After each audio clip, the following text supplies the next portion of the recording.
I'm Sarah Pierce, 35, and the night everything unraveled started the moment I walked out of my company's year-end party. I was still holding my clutch when I turned into my driveway and saw the one sight no mother should ever see: my 9-year-old son collapsed across the front door threshold, unmoving except for a faint, desperate rise in his chest. I ran so fast my heels slipped on the concrete. His skin was freezing, his breathing was shallow. And before I could even process what I was seeing, a voice behind me muttered that he was being dramatic, that this was nothing but discipline, as if a child lying limp on the ground was some kind of performance. Then, from deeper inside the house, two steady voices, voices that should have protected him, called out that he deserved it. My hands were shaking so violently I nearly dropped my phone twice before I reached 911. When the ambulance pulled in, the lead medic knelt down beside my son, checked his pulse, checked his pupils, and then slowly lifted his gaze toward the person standing behind me. The color drained from his face, as if he recognized something he wished he hadn't. He leaned close enough that only I could hear him and whispered, "Ma'am, is that really your sister?" That one question felt like the floor opening under my feet, because the look in his eyes wasn't confusion, it was recognition. And it meant whatever had happened to my son wasn't an accident. It was something far darker. If you're still with me, drop your city or just type "unbelievable" in the comments. I read every single one, and trust me, what comes next will shake you. As the ambulance sped through the Denver streets, the siren faded into the background while the paramedics worked over Evan, and by the time we reached Denver Children's Hospital, all I could focus on was the uneven rise and fall of his chest. He was rushed into a treatment room surrounded by equipment humming at a pace that mirrored my heartbeat. I stood back because my legs felt as unsteady as my thoughts, and the fluorescent lights above only made everything harsher. A woman in a white coat finally stepped inside with a clipboard pressed to her chest. "I'm Dr. Emily Rhodes," she said evenly, scanning Evan's vitals. "Your son is reacting to a stimulant-based energy mix intended for adults. It's extremely unsafe for children." Her tone remained calm, but it sliced through me. Evan had been home with family. He wouldn't have had access to anything like that unless someone handed it to him.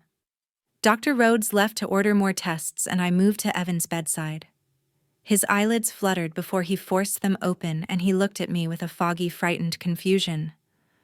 "Mom," he whispered. I leaned close, brushing hair from his forehead. "It tasted weird. Like it burned," he added, swallowing hard. I asked who gave it to him, and he hesitated, glancing at the door as if he expected someone to walk in. "Tamara gave me a cup," he breathed out. "She told me to drink all of it, or I'd look like a baby in front of everyone." His voice cracked as he continued. "She pulled me outside. She said the cold air would help. And she said if I collapsed right when you came home, people would think you don't take care of me." The air disappeared from my lungs. I tried to steady my voice as I told him he hadn't done anything wrong and that he just needed to rest. Before I could gather myself, the door opened again. Richard and Marilyn stepped in with the same detached expressions they always wore when something didn't inconvenience them directly. Marilyn folded her arms, shaking her head. "Sarah, he's probably just dehydrated. Kids push themselves too hard." Richard added, "You always jump to the worst-case scenario." I forced myself not to snap at them because the doctor re-entered. "Dr. Rhodes checked the monitor-adjusted medication, then looked directly at us. "Let me be perfectly clear," she said, her voice carrying weight that silenced the room. "Your son was given a potent stimulant not intended for a child. He is severely dehydrated. His heart rhythm is unstable, and this is not consistent with an accident." Every word hit like another blow. She continued, "This had to be administered to him deliberately." Richard shifted beside me, his confidence cracking, but Marilyn looked away as if she could simply refuse to acknowledge reality. None of it mattered. The truth was undeniable. Whatever happened at my house earlier wasn't a misunderstanding or a misstep. It was intentional, calculated, and far more dangerous than anything I had imagined. The hallway outside Evan's room had gone quiet, and as I stepped out to steady myself, I saw the paramedic from earlier approaching with a cautious look. "Sarah," he asked, and when I nodded, he added, "I'm Jordan Hale." His voice dropped as he glanced toward the room. "I need to speak with you about something, and it's not easy to say." I braced myself because the night had already pushed past every limit I thought I had. Jordan exhaled slowly before continuing. "About a year ago, when I was working in Arizona, I handled a case almost identical to this one. A child was brought in after collapsing, and the toxicology report showed a heavy concentration of a stimulant-based boost drink. Same symptoms, same reactions." I felt my stomach tighten, but he wasn't finished. "The strangest part," he said, lowering his voice further, "was the camera footage from that incident. There was a woman there. She wasn't a parent, not staff, just someone who showed up at the event. And she looks almost exactly like the woman I saw standing behind you earlier." My skin prickled as he described the figure: medium height, straight, dark hair falling just below the shoulders, a stiff posture with the weight shifted to the right leg, and a habit of brushing her sleeve with the back of her hand as she walked. Every detail matched Tamara in ways that made my chest tighten. Jordan continued, "When I saw her tonight, it hit me immediately. I've never seen two people look and move so similarly." I didn't want to believe it, but a memory surfaced: Tamara announcing she was freelancing out of state around that time, refusing to say where, acting irritated whenever anyone asked. I had brushed it off then, but now it aligned too perfectly with Jordan's timeline. I told him I needed a moment and walked toward the family area where I could sit down, but instead of collapsing into a chair, I pulled up the digital archive from my home documents. I skimmed through the file Richard insisted we add when Evan was born, the one outlining guardianship preferences in case of emergencies. My pulse pounded as I reached a clause buried in the middle: if a child was deemed temporarily unable to care for himself, the designated guardian was Tamara. Her name wasn't originally there. Richard had amended the form later. I felt the chill rise from my spine straight into my throat. When I confronted him and Marilyn in the hallway, their reactions made everything worse. Marilyn rolled her eyes and said, "Your sister didn't do anything wrong. You're reading too much into everything as usual." Richard waved a dismissive hand. "Tamara would never hurt Evan. You're always dramatic." Their refusal to even consider the possibility made my anger burn hotter, but Jordan stepped closer and quietly handed me his phone. On the screen was a still image from the Arizona case. The lighting was grainy, but the posture, the silhouette, the way the woman tilted her head slightly downward, it was all unmistakably like Tamara. Even without seeing the face, the resemblance was sharp enough to make my breath hitch. I handed the phone back slowly, every doubt dissolving into a single heavy certainty. Whether anyone else wanted to admit it or not, something was deeply wrong, and I could no longer pretend it might resolve itself. If I wanted the truth, I would have to go find it myself. The next morning moved in with a cold, determined quiet as I signed the CPS supervision paperwork that allowed Evan to remain at the hospital under their watch. And once everything was set, I walked out to the parking garage with a decision locked firmly in place. There was no version of reality where I waited for answers to come to me. I had to go after them. Within an hour, I was heading southwest toward New Mexico, the road stretching ahead like a line I couldn't afford to step off. When I reached Albuquerque, the first stop was the modest home of Aiden Brooks. His mother opened the door with a wary softness until I explained who I was and why I'd come. Her expression shifted instantly into something heavy and exhausted, and she invited me inside. Without hesitation, she pulled up a video from a school fundraiser the year Aiden collapsed. The clip showed kids playing games and adults gathered in scattered clusters, but what froze me was the background. A woman with long dark hair tied behind her shoulders leaned down and handed Aiden a bright bottle labeled as an energy drink. Even from the blurred footage, the posture, the tilt of the chin, and the half smile were unmistakable. It looked like Tamara. Aiden's mother handed me a packet containing the medical report and timestamps, her voice low, as she described the moment her son's breathing faltered minutes after taking the drink.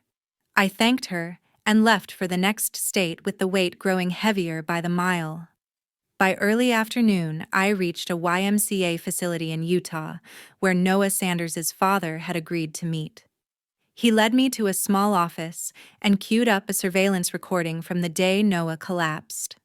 The footage showed Noah heading toward the locker room, and seconds later, a woman stepped into frame. She moved with a distinct sway in her stride, brushing her sleeve exactly the way Tamara always did, and pushed the door open just before Noah entered. His father paused the frame with a trembling finger. She wasn't part of the staff. No one knew who she was, he said. He handed over the medical documentation and the precise event log showing Noah collapsing shortly after. I had no words left, only resolve. As evening rolled in, I reached Oregon, driving through the quiet stretch leading to the Grant family's home. Lila's parents greeted me with steady eyes that carried too much memory. Inside, they showed me the summer camp incident file. Lila had collapsed after eating an energy gummy offered by a volunteer, whose description almost perfectly matched Tamara's tall, dark-haired, soft voice, always smiling in a way that never reached the eyes.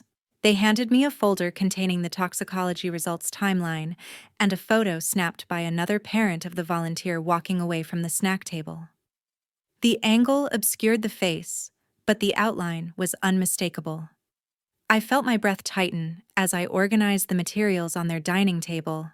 3 children in 3 states each harmed after contact with a woman matching Tamara in nearly every physical marker and mannerism, and each incident carrying the same casual phrase quoted by all 3 families. "Let's see how strong you are." As I prepared to leave, Aiden's mother called, saying she'd found one more document she forgot to include. When I returned to her porch, she handed me a thin envelope containing a pharmacy receipt recovered from the fundraiser's Lost and Found box. The signature at the bottom was clear, written in confident strokes I'd seen my entire life. It read, Tamara Pierce. By the time I drove back into Denver that night, the skyline felt sharper than usual, as if the entire city was holding its breath with me, and the first person I went to was Liam Cooper. He opened the door to his apartment with a concerned frown, taking one look at my face before ushering me inside without a word. Liam had been my closest friend since college, and he worked in IT security for a defense contractor, which meant he understood data trails better than most people understood their own families. I sat at his kitchen island while he powered up his laptop, fingers already moving across the keyboard. "Tell me everything," he said, and I did not with emotion but with precision. When I finished, he didn't waste a second. He started pulling digital records the way a surgeon opens a chest cavity, clean and deliberate. The first thing he found made my stomach tighten. Sarah. Tamara has been searching legal guidelines for guardianship transfer. A lot of it, he said, scrolling through her browser history. Terms like parental incapacitation, temporary guardianship eligibility, and how to document a child's self-care limitations flashed across the screen. Liam clicked to another tab. She also looked up how hospitals classify a minor as unable to manage personal needs. Repeatedly, the pattern was impossible to ignore. My chest went cold as I watched him navigate to Tamara's financial records. He exhaled as the numbers loaded. "She's drowning," he murmured. Tamara's credit card balances were stacked deep in the red. Notices from debt collectors appeared in a long chain. Civil court warnings for unpaid loans filled another column. These are months old. "She's at the edge, Sarah," he said. Liam leaned closer to the screen, pulling up transaction histories. "And look at this, purchases from 3 supplement stores in Colorado Springs. These are stimulant-based energy mixes. The exact brands match the compounds Dr. Rhodes mentioned." My pulse hammered. The list kept going, 4 separate out-of-state charges aligned with the dates of the children I had visited. "She was traveling," Liam added, his jaw tightening. "A lot." I couldn't sit still anymore. I needed to hear her say something, anything that explained the mess she had spun around my son. I drove straight to Richard and Marilyn's house. Tamara opened the door with an expression so smug I nearly lost my breath. "You look awful," she said lightly, leaning against the frame. "Rough week," I stepped inside without waiting. "Why were you searching guardianship laws?" I demanded. Her smile didn't falter. "Why shouldn't I be educated? You never know when a child needs someone more stable." Her tone cut like ice. "Or when a mother falls short." I asked about the supplement purchases. She shrugged. "You're grasping. Maybe you should calm down." Every word was a needle. When I asked about the children in New Mexico, Utah, and Oregon, she laughed softly, shaking her head. "You really are obsessed. You don't even hear how ridiculous you sound." I walked out before the fury fractured something in me, and as I reached my car, my phone vibrated in my hand. It was Liam. His voice was tight when I answered. "Sarah, I need you to listen. Tamara just scheduled an appointment at the county courthouse. She's filing for temporary guardianship of Evan first thing tomorrow morning." For a moment, everything around me blurred into static. The cold night air didn't help, nor did the streetlights blurring against my vision. She wasn't just dangerous, she was preparing to legally take my son. The following week began with a sense of clarity sharp enough to cut through every remaining doubt. And that was when I scheduled a mandatory town hall meeting at the company, reserving the main presentation hall and notifying the executive team that I would be addressing an urgent matter. By noon, the room filled with employees, managers, and department leads, all murmuring among themselves, while technicians tested the projector and adjusted the sound system. I invited Tamara Pierce under the pretense of discussing a family coordination issue that needed her input, and she arrived wearing an expression halfway between suspicion and entitlement. She slid into an empty chair near the front row, blissfully unaware of the three families I had quietly positioned throughout the hall: Aiden's mother near the aisle, Noah's father by the back corner, and Lila's parents seated together close to the wall. When I walked onto the stage, the crowd quieted with a collective inhalation. I took my place behind the podium and nodded to the technician. The lights dimmed and the first video file blinked onto the massive LED screen. It was the New Mexico footage Aiden at the fundraiser, the background capturing a dark-haired woman passing him a bottle. Faces in the audience lifted confused, then tense. The second clip rolled seamlessly Utah's YMCA hallway, where a woman entered the locker room moments before Noah followed. Then, the Oregon camp report appeared, the volunteer's photo framed beside the toxicology summaries. Whispering ripple effects spread like cold wind through the hall. Every image, every timestamp, every blurred profile aligned in one direction toward Tamara. I faced her as the room brightened again. She sat frozen, her shoulders lifted with a tension she couldn't hide. I held up the pharmacy receipt Aiden's mother had given me earlier. "Tamara," I said, my voice steady but resonant enough to fill every corner of the hall. "Why does your signature appear on this purchase?" The receipt magnified on the screen behind me, her name blown up in crisp black ink: Tamara Pierce. She shifted eyes darting from the screen to the people around her. Her mouth opened, but no words formed. Before she could attempt an excuse, a voice rang out. Aiden stood up from his seat, pointing directly at her. It was her. Noah followed, rising with a trembling hand. "She's the one who talked to me." Then Lila, gripping the edge of her father's sleeve for support, raised her voice. "She's the one who gave me the gummy." The silence afterward felt electric. Dozens of employees turned toward Tamara with stunned disbelief, and her composure fractured in real time. She pushed herself up, stumbled backward, and shoved through the front row in a frantic attempt to escape, her hair falling loose as she bolted for the exit. I didn't move. I didn't need to. 2 Denver police officers were already waiting outside the door. By the time she reached the parking lot, they stepped into her path. One officer raised a hand. "Tamara Pierce, you're under arrest." She shook her head wildly, insisting she was being framed, but the officers turned her around and secured her wrists with practiced precision. Employees gathered at the windows watching as she was led toward the patrol car, her voice breaking into panicked fragments swallowed by the cold air. For the first time in months, I felt something close to air returning to my lungs as the door shut behind her. A few weeks later, the courthouse steps were crowded with reporters and spectators when the proceedings against Tamara Pierce began inside Denver County Court, and the heavy wooden doors closed behind us with a finality that settled deep in my chest. The prosecution laid out the charges in a tone that carried across the room: child endangerment, tampering with evidence, and attempted fraud connected to guardianship manipulation and insurance filings. Each allegation came with a corresponding exhibit, and the folders stacked on the prosecutor's table looked thick enough to crush whatever denial Tamara had left. Seated across from me, she appeared smaller than I had ever seen her, her confidence stripped to a brittle shell. The prosecutor presented the evidence I had collected from New Mexico, Utah, and Oregon, calling the families one by one. Aiden's mother took the stand first, her voice steady, as she recounted the fundraiser.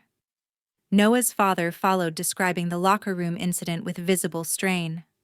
Then came Lila's parents, holding hands as they testified about the summer camp collapse. Videos, photos, timestamps, and medical summaries created a tapestry of intent too detailed to ignore. The judge listened without interruption, his gaze fixed on Tamara with growing gravity. My attorney leaned over and whispered that the cross-state pattern would significantly strengthen the fraud allegation, and given Colorado's legal standards, that alone could cost her years of freedom. Evan wasn't allowed in the courtroom for obvious reasons, but his presence lingered in every word spoken. Outside the legal debate, his recovery was unfolding slowly. Ryan had recommended trauma counseling, and Evan now attended weekly sessions with a child therapist. He struggled with dark rooms and the sound of footsteps in hallways, and he clung to a nightlight shaped like a small lantern. I watched him fight nightmares no 8-year-old should ever know, and that fueled every breath I took inside that courthouse. When the prosecutor introduced the pharmacy receipt bearing Tamara's signature, the judge raised his brows slightly, signaling how much weight that document carried. The courtroom fell silent. My attorney then submitted my petition for a permanent no-contact order, and after reviewing Evan's medical status and the psychological evaluation completed by CPS, the judge approved the restriction immediately. He tapped his pen once before stating that Tamara was prohibited from approaching Evan or me directly or indirectly. Richard and Marilyn were summoned next. They were not charged with the same severity, but the court announced an active investigation into their failure to disclose material information and potential obstruction. Marilyn trembled as the judge cited the mandatory reporting laws they had ignored, while Richard stared at the table as if the grain of the wood might offer an escape. Whatever remained of our family structure collapsed in that instant, and neither of them attempted to look in my direction. During a short recess, my attorney returned with updates about sentencing guidelines. Under Colorado law, the combination of child endangerment with fraudulent intent could carry substantial prison time, especially with multiple affected minors. "She's facing several years, Sarah," he confirmed quietly. "Possibly more, depending on the judge's interpretation." When the hearing resumed, Tamara's lawyer attempted to argue stress, financial hardship, and misinterpretation of events, but the evidence towered too high for sympathy. As the judge prepared to adjourn, he announced that sentencing would follow pending a full evaluation by the state's forensic team. I watched Tamara being led out in cuffs, her expression numb as the deputies escorted her through the side door, and in that long, echoing hallway, the consequences that had chased her finally caught up. A gentle sense of clarity settled over me in the weeks that followed, guiding every decision until the day I packed the last box into my car and left Denver behind with Evan asleep in the back seat. The need for a clean start had grown so strong that staying felt like trying to breathe underwater, and Kansas City became the place where I believed we could finally begin living instead of surviving. Once we arrived, I secured a modest townhouse near a quiet park and enrolled Evan at a local elementary school known for its supportive staff. On his first day, he clutched my hand a little too tightly, but by the time the dismissal bell rang, he had joined a group of boys tossing a baseball in the courtyard. His laughter reached me before he did, and that sound alone confirmed I had made the right choice. As he settled into his new routine, I built one of my own. The weeks spent navigating legal battles had shown me how many parents faced harm from their own families and how few resources existed for them. That realization pushed me toward creating the Bright Step Foundation, a nonprofit dedicated to helping caregivers rebuild after experiencing coercion or sabotage from relatives. I spent evenings drafting mission statements, researching guidelines, and speaking with counselors who agreed to partner in our pilot program. Launching it felt like reclaiming a part of my life I didn't realize had been stolen. Evan's progress unfolded slowly but steadily. His therapist coordinated with the school counselor, and together, they structured a small social group where he could practice confidence and coping skills. He joined the beginner baseball team and insisted I watch every practice no matter how cold the wind blew across the field. The first time he hit the ball far enough to reach second base, he turned to me with a grin that stretched across his whole face, and I cheered louder than anyone on the bleachers.